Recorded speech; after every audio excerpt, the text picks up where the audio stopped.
पाकिस्तान एक ऐसा मुल्क है जिसका एक ही काम है कि भारत के खिलाफ कैसे साजिश रची जाए।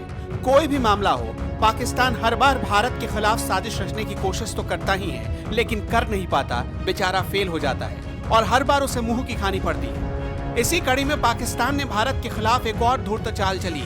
जी हाँ, आपको तो मालूम है कि जाधव मामले में आईसीजे में पाकिस्तान बुरी तरह पिट गया था, जिसके बाद दुनिया के सामने शर्मिंदा होने के बाद जाधव को काउंसिल एक्सेस देने को तैयार हुआ और जाधव को फांसी देने से भी रोकना पड़ा।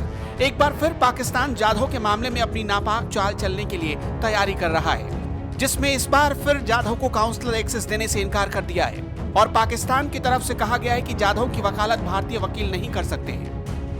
पाक विदेश मंत्रालय की माने तो जाधव मामले में जो 3 सितंबर को सुनवाई होनी है, उसके लिए भारत लगातार दबाव बना रहा है और भारत लगातार मांग कर रहा है कि जाधव को एक भारतीय वकील दिया जाए, लेकिन ये मुमकिन नहीं है। जाधव की पैरवी वही कर सकता है जो पाकिस्तान से लॉ की डिग्री हासिल कर चुका हो और यही व्यवस्था दूसरे देशों में भी लागू होती है।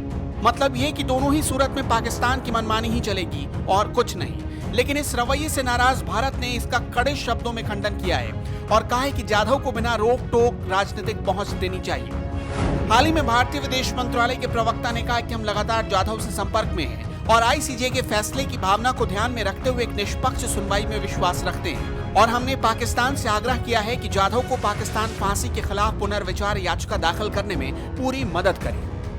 यहाँ पर एक जानकारी देते चलें कि 50 साल के कुलभूषण जाधव को पाकिस्तान ने अवैध तरीके से पकड़कर आतंकी घोषित कर दिया था, जबकि भारत का आरोप है कि जाधव एक सामान्य व्यापारी हैं और व्यापार करने के इरादे से ईरान गए थे और ईरान में उन्हें पकड़कर पाकिस्तान को दे दिया गया। जबकि पाकिस्तान दावा करता है कि हमने जाधव को पाकिस्तान के खिलाफ साजिश रचते पकड़ा था। इसके साथ ही भारत ने इस मामले में पाकिस्तान को घसीटते हुए अंतर्राष्ट्रीय न्यायालय लेकर गया था, जहां पर पाकिस्तान को दुनिया के सामने शर्मिंदगी झेलनी पड़ी थी। अब एक बार और पाकिस्तान भारत के हाथों मात खाने के लिए तैयार बैठा है। देखना होगा आगे क्या होता है।